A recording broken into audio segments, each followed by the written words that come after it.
一気に行きたいな。嘘ついててもやっぱ免許はいつか絶対剥がれるからっていう、正直に全てができんことはやらなくてもいいし、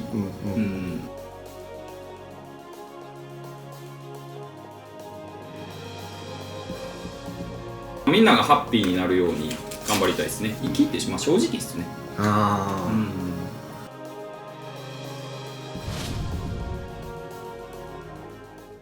大阪市のビジネス街本町エリアに店を構える最新版のミシュランにも選出された2022年オープンの若き名店、頭を丸めパキッとした振る舞いが爽快な33歳の大将が飾らない真っ当な江戸前寿司を提供する。京都飯尾醸造の米酢をベースとした酸味が光るシャリ寄せ骨に繊細に仕込んだ王道のネタはシンプルで奥深いうまさ。大将の人間性が投影された直球勝負のお任せは寿司好きほどうなること間違いなし。これからさらに評価を上げていきそうな大阪で密かに輝く注目店だ。お店はもう出されてどれぐらいですか？もう4年ですね。今丸4年になって今5年目なんですよ、今年から。結構っすね。もう結構経つんですよ。使い分けはどうされてるんですか？どっちがどう？特にないですね。マグロとかは基本このでかい方で、細かいのはこっちやったり、皮引いたりもこっちで。どっちもジャンル的に柳葉って言っていいんですか？もう一緒ですね。こっちはなんか先丸っていうんですけど、こっちが柳で、でも一緒ですね。ほぼ形がちょっと違うだけで。こっち結構反ってますね。そうですね。皮とか引くのはねちょっとやりづらいんで。クエですね。魚体どんくらいですかこれ？これ19ですね。でか。20弱で。伊勢。東京っぽいっすよね。何ですか？大将の雰囲気が。いいい意味で。スキンヘッドの大将って大阪あんまりいないイメージなんですよね。いないんですよ。全然おらん。結構髪生えてる人多いですよね。そうですね。北海道のつぶ貝と三重のクエですね。どうぞ。クエのすごいっすねこれ。厚切りで。美味しいですね。結構置いてますねこれ。クエですか？クエ置いてますね。3日ぐらいかな。でもそんなもん。そんなもんですね。つぶ貝うまい。切り付けも最高ですね。あれです。うまいです。基本は大阪のお客様が多いんですか今は？そうですね。もちろん。大阪とたまにその地方というか来てくれはするけど、ほぼほぼ大阪ですね。場所はここは本町って言っていいですか？ここそうですね。本町になりますね。堺筋本町というか。それはなんかこだわりがあったんですかこの場所っていうのは？いやないですね。もうたまたま。もともと違うところで探してたんですけど、なかなか見つからずで。例えば東京だと銀座とか広尾とかに出したいっていう方多いじゃないですか。大阪のそういう場所って、例えばどのあたりになるんですか？銀座やとやっぱ北新地とかになるんじゃないですか。やっぱそうですよね。広尾はちょっと分からんですね。ここは丸の内とかちょっとオフィス街ってことですか？そう。なるほどなるほど。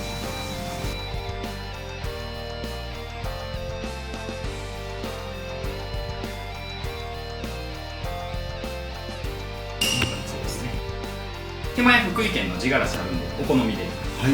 どうぞ。この酢もちょっとマグロのちょっとサクッとした中トロみたいな。そうですね。油っぽさありますね。そうですね。ありますね。軽く脱水してやってますね。フランスですか？これフランスブルゴーニュですね。ブルソーっていう。結構いいやつですね。これいいやつ。いいやつですね。そうなんですよ。いいやつで。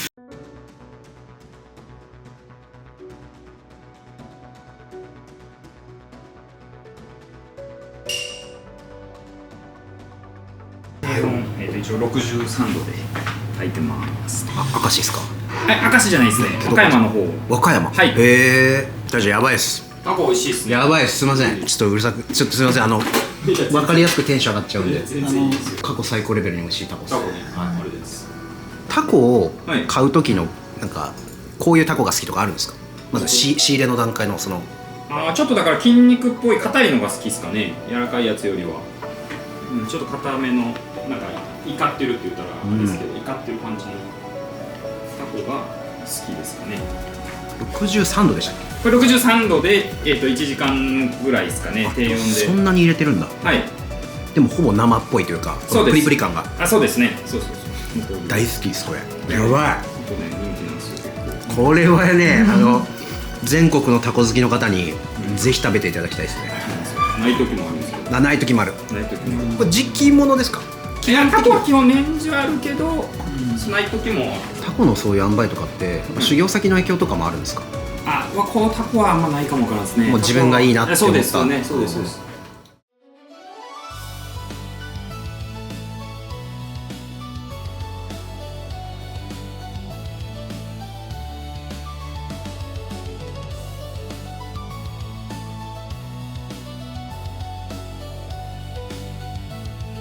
東京のみで初期展開してきた寿司店検索アプリ酢飯ですが、この度大阪エリアを新たに拡大、掲載店舗も続々追加中です。東京も大阪も寿司店探しはこのアプリで無料ですので、ぜひ使ってみてください。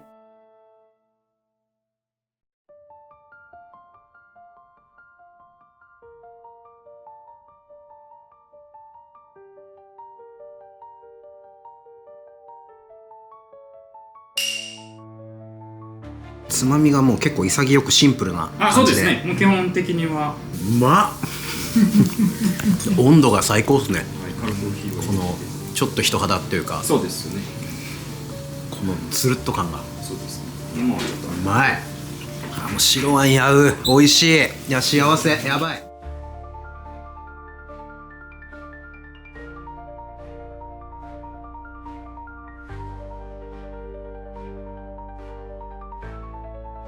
北海道近畿ですね。はい。とした菜の花のあんを少しだけ引いてますんで。あんが優しいですね、すごい。そうですね。ちょっと優しめにしてクラタペッパーを少しかけてます。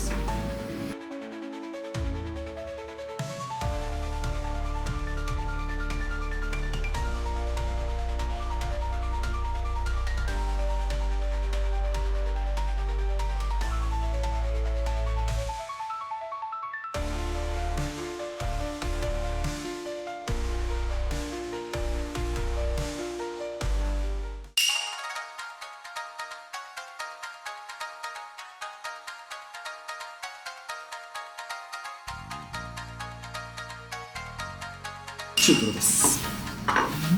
1貫目は毎回中トロからですか？冬の時期はそうですね。冬の、10月ぐらいから3月かそれぐらいは1貫目はだいたい中トロからいきますね。なんだこの寿司は。温度もいい感じですね。温度ね、溶け方がもうすごい、ね、残るようにしてるんで、最後口の中に米をね。そうですね。そうそうそう。酸味系のシャリな気がする。そうですかね。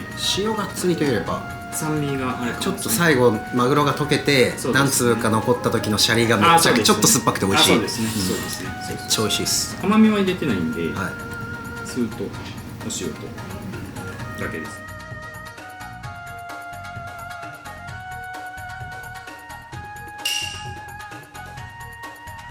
美しい。うまいっすわ。うまい。中トロからのサバって流れなかなかないっすよ。そうですね。なかなかないかも。最後小肌もいくんで、その間にまた連続になるとあれやなっていう。これ何日か置いてるんですか？サバは置いてますね。結構置いてます。5か6ぐらい、1週間いかないぐらいは置いてると思いますね。冷凍をかけて、全部仕込んでから冷凍してマイナス60で酢締めしてから冷凍してから出してですね、そこから熟成ですね。解凍してからまた酢につけるとかはしない？しないです、全く。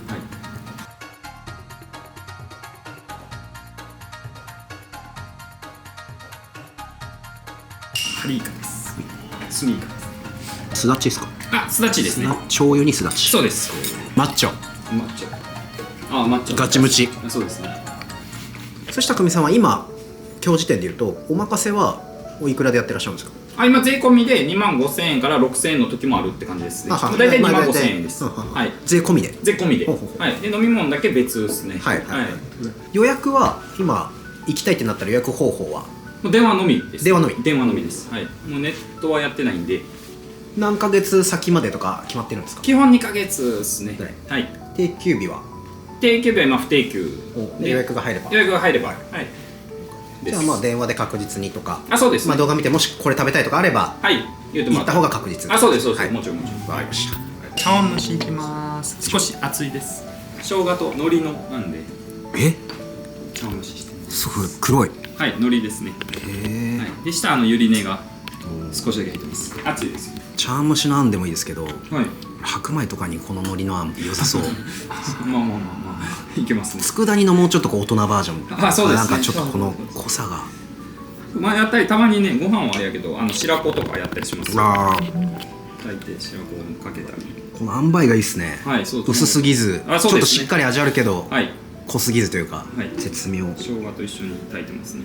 生姜か。はい、少しだけとだしと。これいやシンプルですけど、シンプル。うまいですねこれ。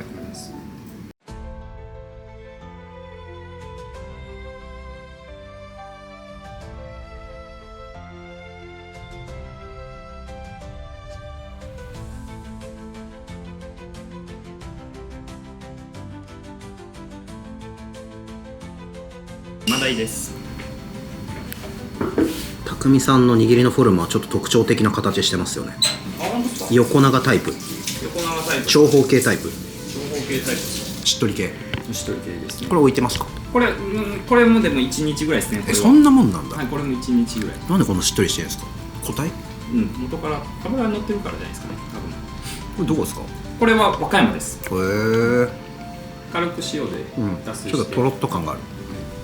昆布とかは使わず硬くなっちゃうので。1貫目の中トロの時のシャリと顔が全然変わってますね。そうです。まあネタとの相性もですけど、そう酸っぱくなってきた。はい、そう変わるんですよ。かなり酸味系でちょっと硬くなってきたというか。はい。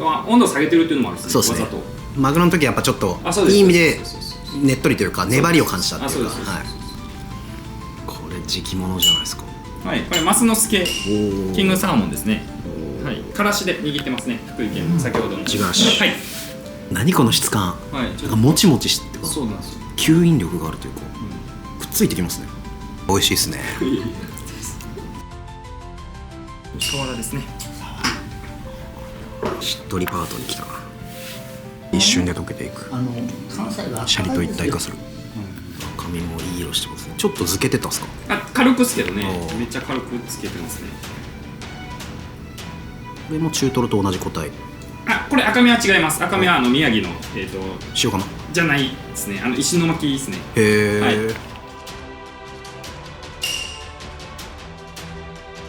何この赤身。面白いな。酸味ありますね。酸味がね。酸味系でちょっとバネがあるっていうか。そうですね。しなやかですね。そうです。うまい。赤身って感じ。マグロのこの酸味、鉄分がある。シャリ合うっすね。シャリがね、ちょっと冷めてるというか、ちょっと下げてますね、温度。この一貫は酸味の寿司ですね。マグロもシャリも。はい。いい意味でその心地よい酸っぱさというか。そうですね。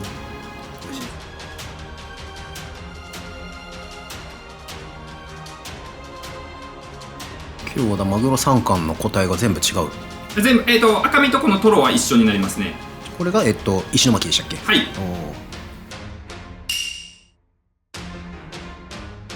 霜降りみたいな感じですね。そうですね。これは腹の上のとこのトロのバター的な油がシャリとどんどん浸透して、もはやリゾットになっていく。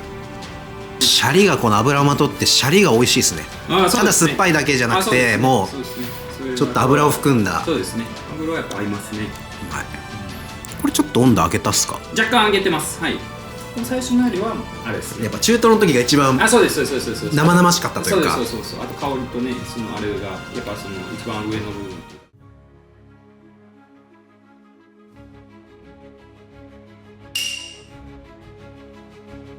半身一貫ですね。はい、片身です。ちょうどいいサイズ。これ天草っすか？佐賀の方か。はい。油がでもすごいですね。油結構乗ってますね。あと柔らかめですね。今のやつね。富士津で。富士で締めてる。はい。2日3日ぐらいで。そうですね。まだ浅めですね。はい。油あるからすごい皮も柔らかくなってるし。そうですね。超美味しい。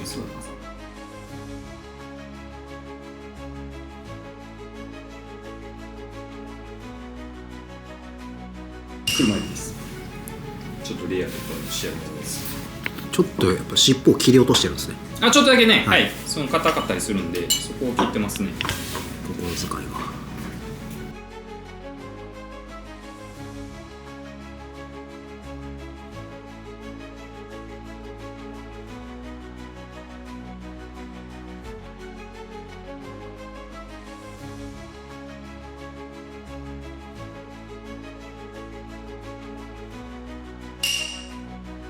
うわウニです。ウニマウンテンだ。うん。うわ、これちなみに、はい、ウニをウニ箱じゃなくて、はい、もうその軍艦用に持ってきてお皿で持ってたじゃないですか、はい、あれって何ですか？あれはね、温度？そうです、温度と、はい、温度ちょっと開けてたんですか？そうです、そうです、ずっとちょっと早めに逆算して、そうです、そうです。あれでキンキンに冷やさずにちょっと溶けるぐらいの温度になってるってことですか？ちょっと揚げてるんですよ、ウニは。なんかその方が味濃く感じますね。そうですね、そう。お味噌汁もこれあっさりですね。だいぶね、はい、だいぶあっさり系にしてますね。これも福井のお味噌で。へえ。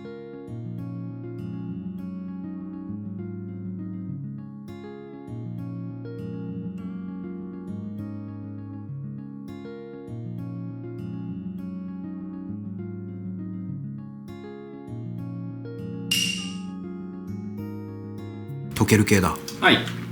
油乗ってるっていうのもありますけどね。淡い味。美味しいです。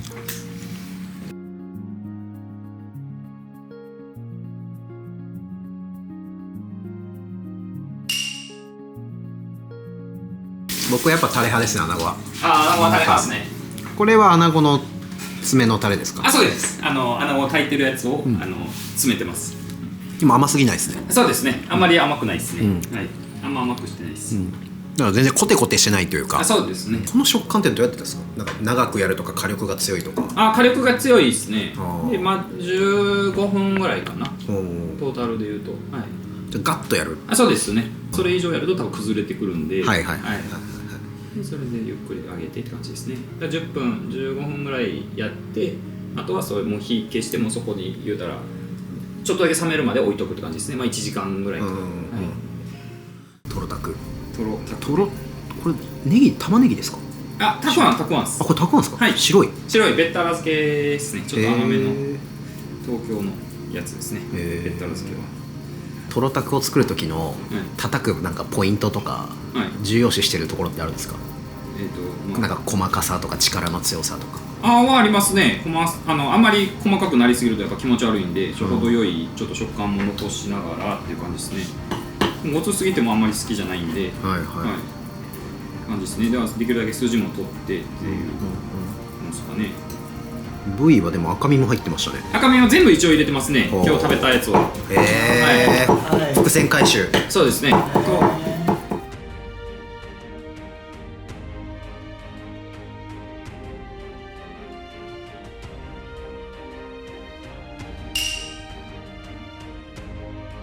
リアルタイムで叩いてやってますね。これ濃厚っすね。甘くて濃厚な。そうですね。べったらなんでちょっと甘め。甘いです。スイーツです。スイーツ。そう。やっぱ白のべったら漬けあんまないんですけど結構美味しくて。これはもう誰が食べても美味しいやつですよね。美味しいですね。みんなに受ける。そうですね。またシャリの感じ方が全然違います。全然違いますね。やっぱ具と海苔が強いんで、本当脇役っていうか、そうですね。シャリがねあんま感じなくなっちゃいますね。あれもそれも含めて面白い。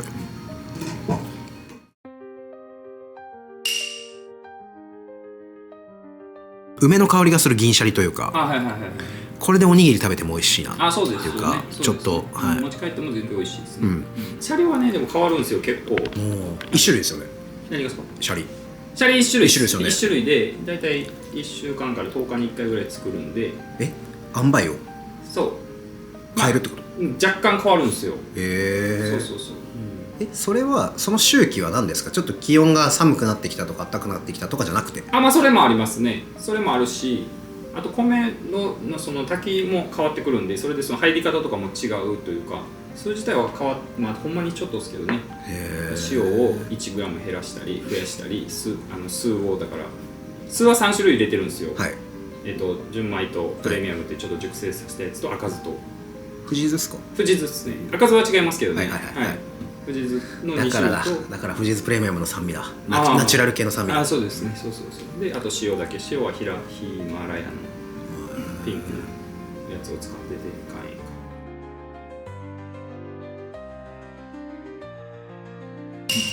北海道ですね。今となっては珍しい表を上にするタイプですね。そうです。綿側をシャリ側にするっていう、やば。水湯で茹でてますね。スミズじゃなくて水湯。水湯。それ初ワードですね。水湯。水湯にしてるですね。ウェルダン寄りのレアっぽい感じで。そうですね。そこまでやってないですね。はい。でも噛み応えが。そうですね。もう結構火は入ってるけど。そうです。でも硬いって感じでもない。そうですね。もう先に湯通ししてるんで。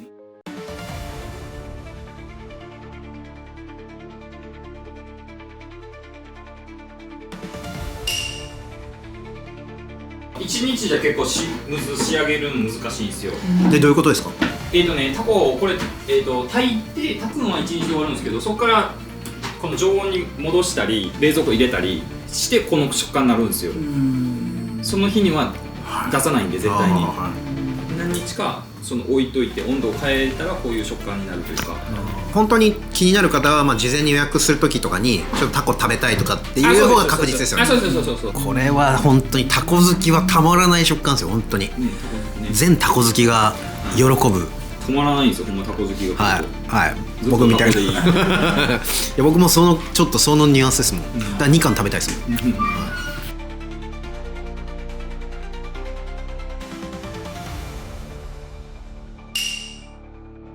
待ってくださいよ大将。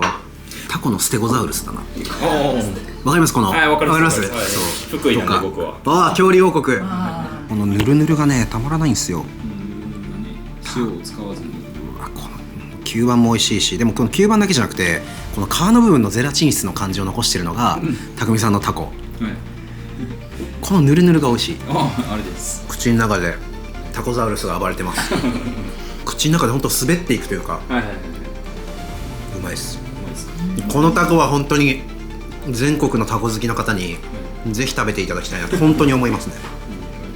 ずっとお寿司の世界なんですか？社会人。そんなことないです。もともとは福井ではなんか外仕事みたいなのしてました。2年ぐらい。でこっちにたこ焼き屋になりたくて来たんで。もともとはね。そうなんですか？そうです。たこ焼き屋でずっと働いてたんですよ。2年ぐらいですかね。そこで出会って結婚して、ちょっとこのままじゃあかんなっていうので転職寿司屋に。たこ焼きからのその寿司はいやなんか寿司が人気だったから稼げそうみたいなことなんですか？じゃないっすね。全然その当時はだって全然そんな寿司屋なかったんで、お任せの。でも料理ジャンルは他にもあるわけじゃないですか。そうです。イタリアンとか。なんで寿司なんですか？シンプルでなんかかっこいいなっていう。ちなみにたこ焼きはなんでなりたかったんですか？たこ焼きもかっこいいからですよ。焼いてるのが昔なんかそういうチンピラ系に憧れてたんで。なんかたこ焼き焼いてるじゃないですか怖い人は。まあちょっといかついイメージは。なんか神社とかで屋台みたいな。それにめっちゃ憧れてたんですよ。ちっちゃい時。あとタコが好きっていうのもありますね。それつながるんですね。伏線回収した。タコです。これは爪でいってますね。最高のフォルムだ。爪が一番美味しいですね。爪がやっぱご飯とやったら合うかもからですね。産地は別にこだわってないです。こだわってないです。今日は和歌山。今日は和歌山です。でも大体やっぱ多いのは和歌山か香川か。これもタコも切り付けによって全然また味変えますよね。そうですね。もちろんそれは。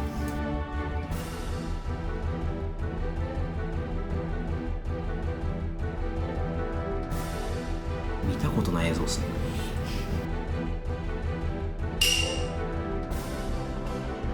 たこ焼きじゃなくてタコ巻き。海を丸かじりしてる感じです。タコのこの男前な感じと、海苔のこの磯の香りと、これは砂糖もみりんも入れてないんで甘みを全く入れてないんですよ。日本酒だけ、日本酒というか料理酒と醤油だけなんですよ。でもタコ自体に結構味ありますよね。噛めば噛むほど。それは多分持ってる。でももう塩使ってないんで揉むときに、1時間ぐらい揉んでそのタコを塩出てくるじゃないですか。でそれでぬめりを取ってだしと、醤油とお酒だけで炊くんですよ。これ別にその修行先のレシピを引き継いだとかじゃないわけじゃないですか？じゃないです全然。どうやってここまで至ったんですか？試行錯誤あったんですか？これありましたよ。なんかの本を見てそれで書いてたんですよ。なんかみりんとかを使わずにやるみたいな。でそれでやったんかな。で味付けとか温度はなんか本を見たっすね、その修行時代の時の。それが頭にあって63度でみたいな。このタコはまた食べたい。タコね。これで匠さん来てタコないって言われたら僕帰りますぐらい。うまっ。あれです。マジで何貫食ってもうまいですねこれ。このタコは本当に、もちろん全部トロタクも本当全部美味しいんですけど、タコが美味しかったです。タコが圧倒的ナンバーワン。美味しいタコは。あんまりね出すことはないですけどね、大体当てて。よっぽどこう魚が少なかったりするとそういう出したりもするね。はい。いやつまみでも十分美味しいんですけど、やっぱシャリと食べると寿司好きとしては、そうですね、この大好きなタコの食感とまたシャリが入ると、そうですね。これはこれでたまらんですね。寿司匠さんのこだわってらっしゃるところとか大切にされてるところってどんなところですか？